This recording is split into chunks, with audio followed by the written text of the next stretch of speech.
I was hired to find him a wife. But I was never prepared for the moment he looked at me like I was the answer he had been searching for. Adrian Brooks had heard many impossible requests in his career as a high-end relationship consultant, but Alexander Hayes was different.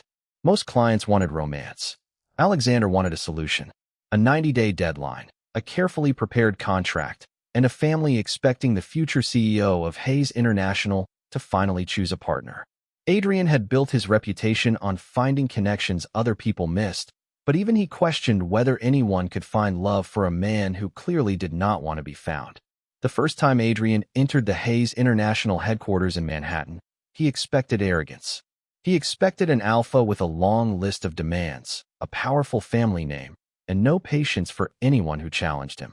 Instead, Alexander sat behind a glass desk overlooking the city, wearing a perfectly tailored navy suit, calmly reading the agreement Adrian had prepared. "I should warn you," Alexander said without looking up. "I am not interested in this process."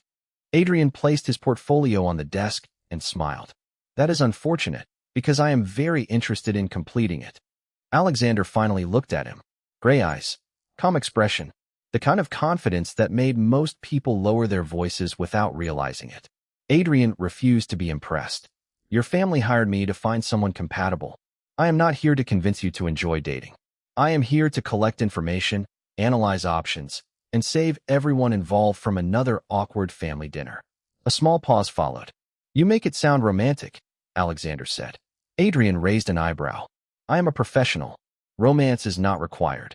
That is a strange statement from someone whose career depends on it. Adrian ignored how unexpectedly amused he sounded.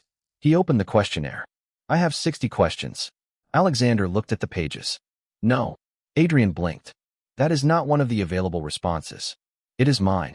You understand that refusing to answer questions makes matchmaking difficult." "Good." Adrian stared at him. "You are serious?" "Very." Most people would have found Alexander intimidating. Adrian found him exhausting. There was a difference. Over the next hour, Adrian learned 3 things. First, Alexander hated unnecessary conversations. Second, he disliked being analyzed. Third, he was far more observant than he pretended to be. When Adrian adjusted his notes, Alexander noticed. When Adrian skipped lunch because he was focused, Alexander noticed. When Adrian made a sarcastic comment about the entire assignment being impossible, Alexander almost smiled. Almost. That was the first thing Adrian marked as unusual. Alexander Hayes did not smile often. By the end of the meeting, Adrian had a profile full of contradictions. Successful but lonely. Powerful but distant. Surrounded by people but unwilling to trust most of them. "I will send you the first candidates by Friday," Adrian said while gathering his papers. Alexander stood and walked toward the door. "You really think you can find someone?" Adrian looked back. "I do not think. I know." Alexander studied him for a moment. Confidence. Experience. Same thing. Not even close. For the first time, Alexander's expression softened into something close to amusement. It disappeared quickly, but Adrian noticed. He noticed everything about his clients. That was his job. What Adrian did not know was that Alexander had already noticed him too. And the man hired to find the perfect partner for a powerful alpha had just become the one person Alexander could not stop watching. Adrian quickly learned that finding a perfect match for Alexander Hayes was easier than getting Alexander Hayes to admit he wanted one. By Friday morning, Adrian had already reviewed hundreds of profiles, organized compatibility reports, and prepared a selection of candidates who matched every requirement the Hayes family had requested. The problem was simple. Alexander rejected every single one. The first candidate was a successful attorney with a similar background, excellent communication skills, and a 92% compatibility rating. Alexander lasted one dinner. The second candidate was a respected entrepreneur who shared his interests and understood his demanding schedule. Alexander politely declined a second meeting before dessert arrived. The third candidate was a nonprofit director with a calm personality and the exact family values the Hayes advisors wanted. Alexander read the profile for less than a minute. "No." Adrian slowly lowered the folder in his hand. "You did not even meet her." "I read the information. That is not the same thing as meeting someone." Alexander looked up from his laptop. "You said compatibility matters." Adrian walked around the desk and placed both hands on the folder. Compatibility is not a shopping list, Alexander. People are not products you return because one detail does not match. A quiet pause followed. Most people would have become defensive. Alexander simply considered the statement. You are very direct. You hired me because I am good at my job. My family hired you. Adrian stopped. Fair correction. That was becoming a problem. Alexander had a habit of saying simple things that made Adrian lose his professional rhythm. Not because they were charming, because they were accurate. Over the next 2 weeks, Adrian started noticing a strange pattern. Alexander remembered everything. When Adrian arrived 10 minutes late because of subway delays, Alexander already knew which train line had been delayed. When Adrian skipped breakfast during a busy morning, a coffee and a bagel appeared on the conference table without explanation. You are becoming suspiciously helpful, Adrian said one afternoon. Alexander looked at his computer. You were hungry. That is not an answer. It is the reason. Adrian studied him. You do realize most clients do not pay attention to their matchmaker's eating schedule. Most matchmakers probably eat lunch. Adrian opened his mouth, then closed it.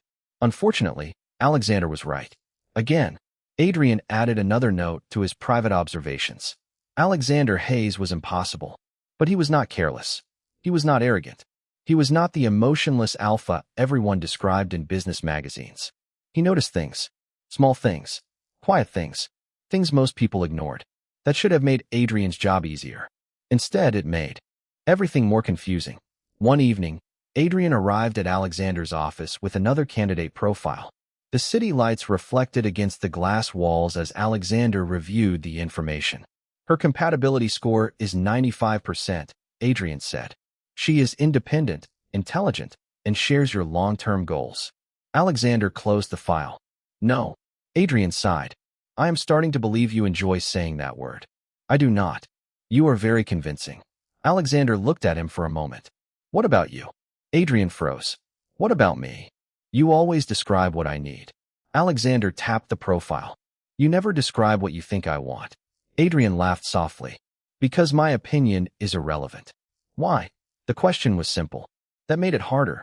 Because I am your consultant. Alexander leaned back. And if you were not? Adrian looked away first. That is not part of the assignment. For the first time, Alexander did not respond immediately. He simply watched Adrian gather his files and leave. Adrian told himself he was focused on the contract. He told himself he was focused on finding the right person. He told himself Alexander was only another client. But somewhere between rejected profiles, unexpected coffee, and conversations that lasted longer than necessary, Adrian had started wondering if the hardest part of this assignment was not finding someone Alexander could love. It was understanding why Alexander seemed more interested in the person searching for that someone. Adrian Brooks had always believed that information was power.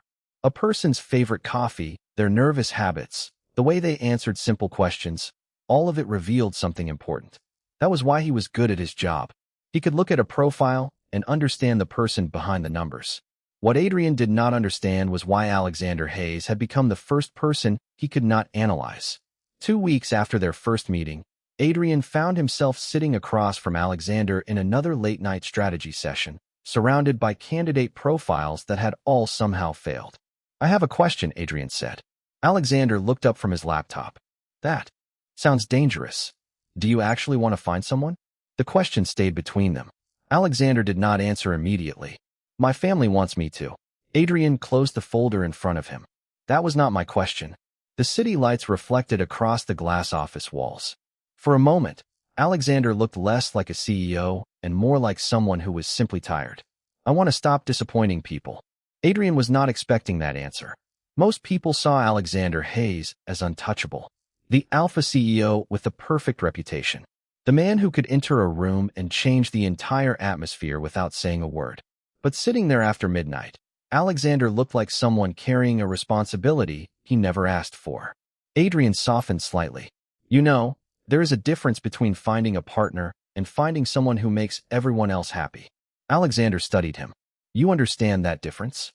Adrian smiled faintly. It is literally my career. Yet you avoid talking about yourself. Adrian looked down at his notes. That is because I am not the client. Convenient answer. Professional answer. Alexander almost smiled. Almost. That tiny reaction had become something Adrian noticed far too often. The next morning, Adrian arrived early with a new list of candidates. He expected another difficult meeting. Instead, he found Alexander already waiting with coffee. Not his own coffee, Adrian's. He stopped beside the table. You remembered. Alexander looked at the documents in front of him. You order the same thing every morning. You have been tracking my coffee habits. You make them obvious. Adrian picked up the cup. That sounds like something a person says when they are secretly paying attention. Maybe I am paying attention. Adrian nearly dropped the cup. He recovered quickly. That was dangerously close to a normal emotional statement. Was it? Yes. Interesting. Adrian stared at him. Do you enjoy making my job harder? Possibly. The answer was so honest that Adrian laughed. It was unexpected. The kind of laugh he usually saved for friends, not difficult clients in expensive offices. Alexander noticed. Adrian noticed. Him noticing. It was becoming a problem. Later that afternoon, Adrian scheduled another candidate meeting. Before leaving, Alexander stopped him. Adrian. The use of his first name made him pause. Alexander rarely used it. Yes. Why do you care so much about finding the right person for me? Adrian looked surprised by the question. Because that is what I do. No. Alexander's voice remained calm. That is what you are paid to do. Adrian went quiet. He hated that Alexander could separate those two things so easily. Maybe I just want to prove I can solve an impossible problem. Alexander looked at him for a long moment. And if the problem is not impossible? Adrian raised an eyebrow. Then what is it? Alexander looked away first. I do not know yet. That answer stayed with Adrian long after he left the office. He told himself it was curiosity. He told himself it was professional interest. He told himself he was simply trying to understand his most complicated client. But that evening, while reviewing candidate profiles at home, Adrian realized something uncomfortable. Every time he imagined Alexander choosing someone else, he felt disappointed. And that was not a feeling a professional matchmaker was supposed to have.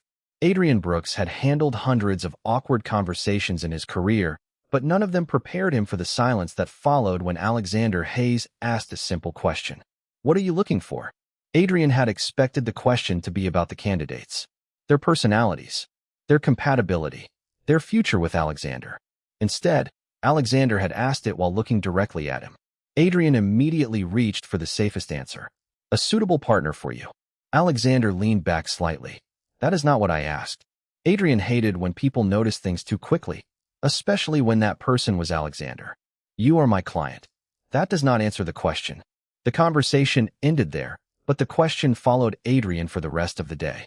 What was he looking for? A successful match. A completed contract. A perfect recommendation. Those answers had always been enough before. Now they felt incomplete. The problem became worse when Adrian discovered that Alexander was making an effort. Not for the candidates. For him. It started with small things.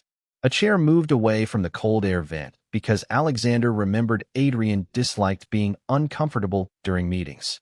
A schedule adjusted because Alexander noticed Adrian had 3 appointments without a break. A message asking if Adrian had eaten lunch, followed by a simple reminder that coffee was not a meal. You are becoming strangely considerate, Adrian said one afternoon. Alexander looked up from his computer. Is that a complaint? I am deciding. Take your time.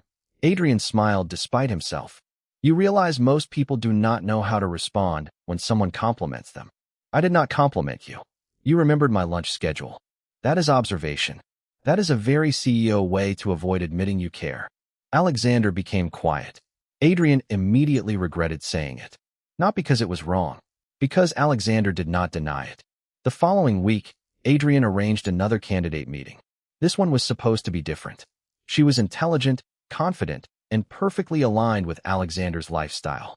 Adrian arrived early at the restaurant to review his notes, only to find Alexander already there. You are early, Adrian said. So are you. I am always early. Exactly. Adrian looked at him carefully. You really notice everything, do you not? Alexander glanced toward him. Not everything. What do you notice? The question came out before Adrian could stop it.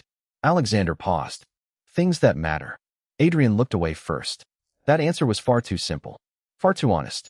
The candidate arrived a few minutes later, and Adrian watched the interaction carefully. She was wonderful. She asked thoughtful questions. She understood Alexander's responsibilities. She made him laugh once. It should have made Adrian feel successful. Instead, Adrian noticed something else. Every time Alexander answered, he looked toward Adrian afterward. Not for approval, not for help, just because Adrian was there. After dinner, Adrian walked beside Alexander outside the restaurant. She was a great match, Adrian said. Alexander nodded. She was. Adrian waited. And I enjoyed talking with her. That sounds positive. It is. Adrian stopped walking. You are doing it again. Alexander looked back. Doing what? Finding reasons something is not enough. The city moved around them, cars passing, people walking through the evening air. Alexander remained quiet for a moment. Maybe I am. Adrian folded his arms. Why? Alexander's expression softened.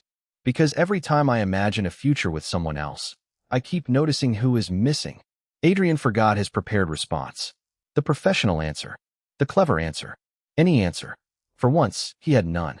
The next morning, Adrian arrived at the office and found Alexander waiting by the window. The city was covered in gray clouds, and the room felt unusually quiet. We need to talk, Alexander said. Adrian placed his portfolio down slowly. That sentence has never improved anyone's day. A faint smile appeared. Probably not. But this time, Adrian noticed something different. Alexander looked uncertain. And somehow, seeing the most confident man in New York hesitate made Adrian realize the impossible truth. Alexander Hayes was not struggling to find the right partner.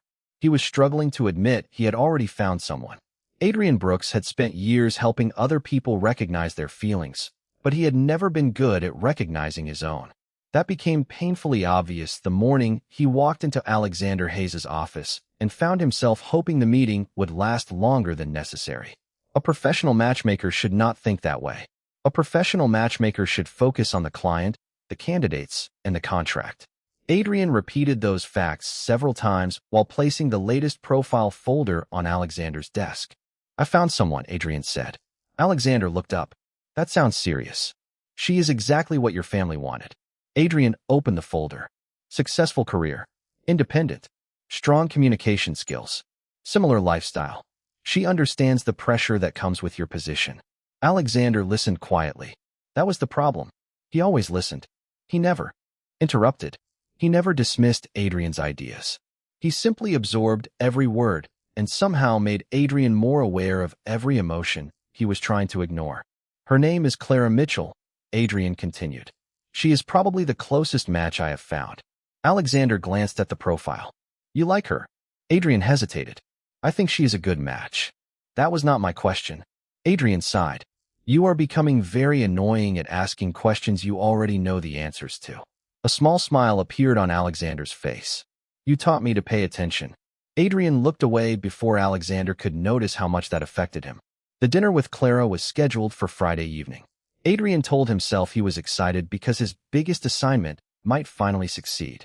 He ignored the fact that he spent extra time choosing his words when explaining Clara's personality to Alexander. He ignored the fact that he noticed Alexander's reaction before he noticed Clara's. He ignored everything until the dinner began. From across the restaurant, Adrian watched them talk. Clara was charming. Alexander was polite. Everything looked perfect. Exactly as planned. Then Alexander laughed. It was quiet and brief, but real. Adrian froze. He had heard that laugh before. During late-night conversations. During arguments about coffee. During moments when Adrian forgot they were supposed to be discussing business. That was when the uncomfortable truth became impossible to avoid. Adrian did not want Alexander to fail, but he also did not want him to succeed with someone else. This is ridiculous, Adrian whispered to himself. I am literally upset that my client is having a successful date. The sentence sounded absurd because it was. After dinner, Clara left with a positive impression. Adrian waited outside while Alexander joined him a few minutes later. Well? Adrian asked. Alexander looked thoughtful. She is wonderful. Adrian forced a smile. Good. She is intelligent. Good. She understands my world. Adrian nodded. Great. Alexander watched him carefully. You sound disappointed. I sound professional. Those are not always the same. Adrian looked toward the city. Lights. You should take her out again. Alexander remained silent. Adrian. What? Why do you keep telling me to choose someone else? The question was too direct. Adrian opened his mouth, but no answer came.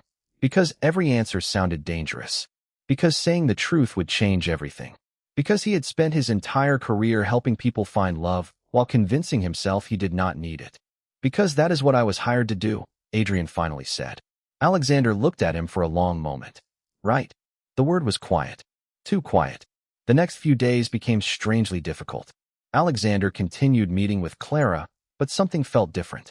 The conversations became shorter. The smiles became less natural. Adrian noticed, because noticing was what he did best. He noticed Alexander looking at his phone after meetings, waiting for messages that were not from Clara. He noticed Alexander asking questions about Adrian's day instead of discussing the next candidate. He noticed everything. And the most frustrating part was that Alexander noticed everything too. One evening, Adrian arrived at the office expecting another candidate review. Instead, Alexander closed his laptop and looked at him seriously. I need to tell you something. Adrian placed his folder on the table. That sentence is becoming a pattern. Alexander ignored the joke. I do not think the problem is finding someone anymore. Adrian became still. Then what is the problem? Alexander looked at him. I think I have been searching for the wrong person. For once, Adrian had no professional response. No analysis. No solution. Only the uncomfortable feeling that the assignment he was trying so hard to complete was becoming the one thing he was afraid to lose. Adrian Brooks had spent his entire career believing that every relationship had a pattern.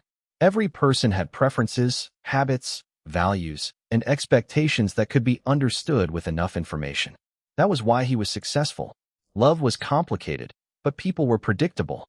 At least, that was what Adrian believed before Alexander Hayes became his client. Now, every carefully organized answer seemed to create more questions. The morning after Alexander admitted he might be searching for the wrong person, Adrian arrived at the office determined to restore professional boundaries. He brought a new schedule, a new list of candidates, and a clear plan. Unfortunately, Alexander had already noticed the change.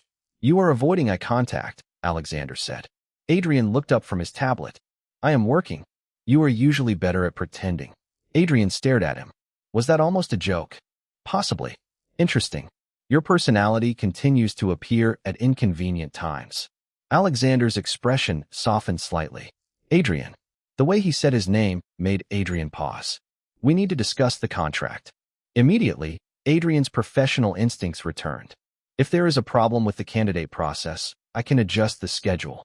Alexander shook his head. That is not the problem. Adrian waited. Then what is? Alexander looked toward the windows overlooking Manhattan. For the first time since Adrian met him, he seemed unsure of what to say. My family did not hire you because they believed I needed help finding love. Adrian remained quiet. They hired you because they needed me to appear willing to choose a partner before the trustee review. Adrian slowly placed the tablet on the desk. What? Alexander continued calmly. My grandfather's trust has conditions connected to my leadership position. If the family believes I am refusing to build a stable future, certain decisions about the company can be challenged. Adrian felt a strange mixture of frustration and confusion. So this entire time, I was not helping you find a wife. No. Alexander looked at him. You were helping me satisfy an expectation I never agreed with. Adrian stood and walked toward the window. The city below continued moving like nothing had changed. You knew this when I started? Yes. And you never told me? The silence answered before Alexander did. No. Adrian laughed quietly, but there was no humor in it. That is a very impressive way to make someone feel appreciated. I know. The simple honesty stopped him. Adrian expected an explanation, a defense, a reason. Instead, Alexander accepted the mistake. Why did you keep working with me? Adrian asked. Alexander looked at him. Because you were the first person who treated me like a person instead of a position. Adrian looked away. That answer was far too meaningful. He did not want it to matter. You should have told me. I should have. I trusted you. Alexander nodded slowly. I know. The conversation could have ended there. Adrian could have walked away, ended the contract, and returned to a life where emotions stayed neatly separated from business. But then Alexander said something that made him stop. The reason I rejected every candidate was not because they were wrong. Adrian turned back. Then why? Alexander's voice was quiet. Because every conversation made me realize what I already valued. Adrian felt his expression change before he could control it. Alexander, I am not asking you to forgive me immediately. Good.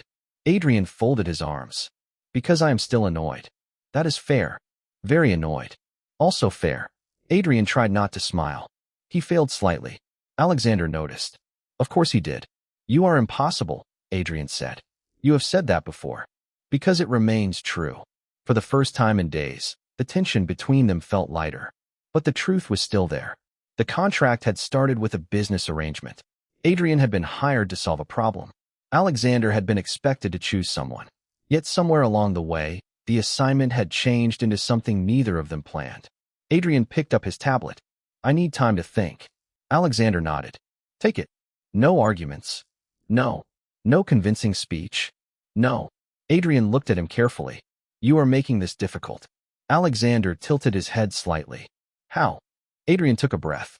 Because I expected you to be easier to walk away from. And for the first time, neither of them pretended that was not the truth. Adrian Brooks discovered that distance was much harder to maintain when the other person respected it. If Alexander had become demanding, impatient, or arrogant, Adrian would have known exactly what to do. He would have ended the contract, walked away, and convinced himself it was the right professional decision. But Alexander did the opposite. He gave him space. He stopped asking questions. He stopped trying to explain. He simply waited. And somehow, that made Adrian think about him even more. For 3 days, Adrian focused on anything except Alexander Hayes. He reviewed old client files, answered emails, and accepted every unnecessary meeting his schedule could hold. It was a terrible strategy because every quiet moment reminded him of the same things. The coffee Alexander remembered, the way he listened, the way he never used his position to pressure him. By Friday evening, Adrian admitted the truth he had avoided. He was not angry because Alexander had hidden information. He was hurt because Alexander mattered. That realization was far more inconvenient. The next morning, Adrian received an invitation from the Hayes Foundation. The annual charity gala was scheduled for that evening, and Evelyn Hayes requested his presence. Adrian almost declined. Then he remembered that leaving everything unresolved was exactly what he criticized other people for doing. So at 8 o'clock, he arrived at the elegant Manhattan ballroom wearing a black suit and a carefully controlled expression. The room was filled with executives, family friends, and people who seemed to know everything about everyone. Adrian immediately felt out of place. Alexander belonged in rooms like this. Adrian belonged in conversations about people, not surrounded by the expectations of powerful families. Then he saw Alexander. He was standing near the entrance, speaking with several guests. Perfect posture, calm expression, the same alpha everyone expected him to be. But the moment Alexander noticed Adrian, something changed. His shoulders relaxed slightly. His attention shifted completely. Adrian noticed. Of course he did. You came, Alexander said when he reached him. Adrian adjusted his jacket. Your family has impressive invitation skills. You could have refused. I considered it. Why did you not? Adrian looked around the room. I am still deciding whether that was a mistake. Alexander almost smiled. Fair. Before Adrian could answer, Evelyn approached them. She looked composed, but Adrian sensed tension beneath the surface. Alexander, the announcement is expected soon. Adrian immediately understood. The family still believed tonight was about introducing a partner. Probably Clara. Probably the perfect match he had found. The thought bothered him more than he wanted to admit. I should go, Adrian said quietly. Alexander looked at him. Why? Because this is your moment. No. The answer came immediately. Adrian paused. Alexander lowered his voice. It is not what you think. Before Adrian could ask, Evelyn stepped onto the stage. Conversations slowly faded. Everyone turned toward her. Thank you all for joining us tonight, she began. The Hayes Foundation has always represented family, responsibility, and the future. Adrian stood near the back, preparing himself to hear the announcement he had expected from the beginning. Alexander's choice. The person who would complete the image everyone wanted. Then Evelyn looked toward her son. Alexander, everyone is waiting. The entire room turned. Alexander did not move immediately. His eyes searched through the crowd. They found Adrian. And this time, Adrian understood something that made his heart stop for a moment. Alexander was not looking for approval. He was making a decision. The room waited. The family waited. Adrian waited. Then Alexander stepped forward, not toward the person everyone expected, but toward the one person he had been trying not to choose. Adrian felt the entire world become strangely quiet. Because for the first time since the assignment began, he was not the person helping Alexander find the right answer. He was the answer Alexander had already found.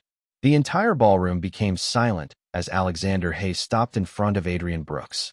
For the first time in weeks, Adrian had no prepared response. No clever comment. No professional observation. No perfectly calculated sentence that could make the situation easier. He was simply standing there while the most controlled man he knew made a choice everyone could see. Alexander looked calm, but Adrian noticed the small details. The way his hand tightened slightly before he spoke. The way he looked at Adrian as if the rest of the room had disappeared. "I know what everyone expected tonight," Alexander said. His voice carried across the ballroom. "They expected me to announce a carefully selected partner who matched every requirement my family created." Several guests exchanged looks. Adrian remained still. "But I have spent the last few months learning something important," Alexander continued. "A perfect profile does not create a meaningful connection." His eyes stayed on Adrian. "A compatibility score does not tell you who makes you want to become a better person." Adrian felt his breath catch. He wanted to look away, but he could not. "Not this time." Alexander continued. "The person who helped me search for the right partner was the person who understood me before anyone else tried." The room remained quiet. Adrian was hired to solve a problem. He was never supposed to become part of the answer. Adrian lowered his gaze for a moment.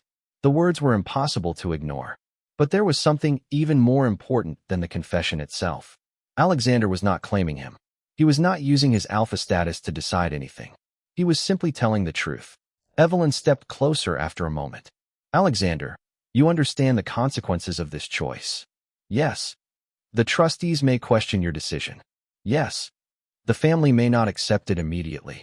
Alexander looked at Adrian before answering. "I know." Adrian finally spoke quietly. "You are making this very dramatic." Alexander looked at him. "I apologize." Adrian almost laughed. "No, you do not. You are right." That small moment of humor somehow made the overwhelming situation feel real again. Adrian glanced around the room. Everyone was watching them. The family, the executives, the people who had spent months treating his work like a solution to a business problem. Yet somehow, the only person who mattered was standing directly in front of him. "You should have told me sooner," Adrian said. Alexander nodded. "I should have. You made me search for someone else." "I know. You let me believe I was failing." Alexander's expression softened. "You never failed." Adrian looked away. Those words were harder to accept than any apology, because they were exactly what he needed to hear. Madeline appeared beside them with a small smile. "For the record, I am relieved." Adrian looked surprised. "You are?" "Yes. You two were making this obvious for weeks." Adrian frowned. "That is impossible." Madeline laughed softly. "You analyzed everyone except yourselves." Even Alexander looked slightly amused. Adrian pointed at her. "I do not appreciate being emotionally diagnosed by someone I introduced as a candidate. You introduced me as a 95% match. A very accurate assessment. And still wrong." That made Adrian smile despite everything. Later that evening, when the crowd had finally started moving again, Adrian and Alexander stood near the quiet entrance of the ballroom. The pressure of the announcement had passed, but the real conversation remained. "What happens now?" Adrian asked. Alexander looked at him. "Now you decide." Adrian studied him carefully. "You really mean that?" "Yes." "Even after everything?" "Especially after everything." Adrian expected certainty from Alexander. Instead, he found patience. That was what made the decision so difficult. Alexander had given him the one thing Adrian always gave others, but rarely received himself. A choice. "I need time," Adrian said. Alexander nodded. "Take all the time you need." Adrian smiled slightly. "You are surprisingly good at that answer. I learned from you." As they stood there beneath the warm lights of the ballroom, Adrian realized something had changed. The assignment was over. The contract was almost meaningless now. But the connection between them was not built on a requirement or a deadline. For the first time, Adrian was not searching for the perfect match. He was deciding whether he was ready to choose the person who had already chosen him. 3 months later, Adrian Brooks discovered that the strangest part of choosing someone was not the decision itself. It was learning how peaceful life felt after the choice was finally made. There were no contracts waiting on his desk, no compatibility reports, no carefully organized profiles of strangers who might become Alexander Hayes' future. For the first time in months, Adrian's calendar was filled with ordinary things. Coffee meetings, client calls, quiet evenings where he did not analyze every conversation for hidden meaning. And yet, one thing remained exactly the same. Alexander still noticed everything. "You are doing it again," Adrian said one morning as they walked through Central Park before work. Alexander looked at him. "Doing what?" "Remembering details that make it impossible to pretend you are not thoughtful." Alexander considered that. "Is that a problem?" Adrian smiled. "I am still deciding." It had become their favorite kind of conversation. Simple, honest, a little teasing. After everything they had been through, Adrian realized that was what he valued most. Not dramatic promises, not perfect words, just the feeling that he could be completely himself around someone. The trustee review eventually came and went. There were difficult conversations, unexpected questions, and several long meetings with family advisors. But Alexander handled every challenge the same way he handled everything else. Calmly, honestly, without asking Adrian to fix anything for him. That was the difference Adrian noticed most. In the beginning, he had been hired to solve Alexander's problem. Now, Alexander was proving he never wanted Adrian to carry his problems at all. One evening, they returned to the same restaurant where their first practice date had happened. Adrian looked around and laughed quietly. "You planned this." Alexander picked up the menu. "Yes." "Why?" "Because you said this was where you realized I was not impossible." Adrian raised an eyebrow. "I never said that." "You implied it." "That is not the same thing." "It usually is with you." Adrian smiled and looked at the table between them. The same warm lights, the same quiet atmosphere, but everything felt different. The first time they sat there, Adrian was taking notes about Alexander's dating skills. Now, there was no notebook, no evaluation, no assignment, just two people having dinner because they wanted to. "Do you ever think about how strange this is?" Adrian asked. Alexander looked at him. "Every day. I was supposed to find someone for you." "You did." Adrian laughed softly. "That is a very confident interpretation." "It is accurate." "You are saying I found myself?" Alexander nodded. "You helped me understand what I actually wanted." Adrian looked down for a moment. He had spent so much time believing his value came from understanding others, from finding solutions, from making everything fit. Alexander had shown him something different. Sometimes the person who understands everyone else also deserves someone who tries to understand him. "I still cannot believe you were my hardest client," Adrian said. Alexander smiled. "I know. You rejected every suggestion. Most of them. You made my job impossible. You said you liked impossible problems." Adrian laughed. "I said I liked solving them." Alexander reached across the table, not demanding, not assuming, simply offering his hand. Adrian looked at it for a moment before taking it. The gesture was small, but it carried everything they had learned. Patience, trust, choice. The world had expected Alexander Hayes to choose someone who matched a perfect image. Instead, he chose someone who challenged him, understood him, and made him want something beyond expectations. Adrian once believed his greatest skill was finding the right person for someone else. In the end, the most unexpected discovery was that sometimes the person you are searching for is the one who was standing beside you all along.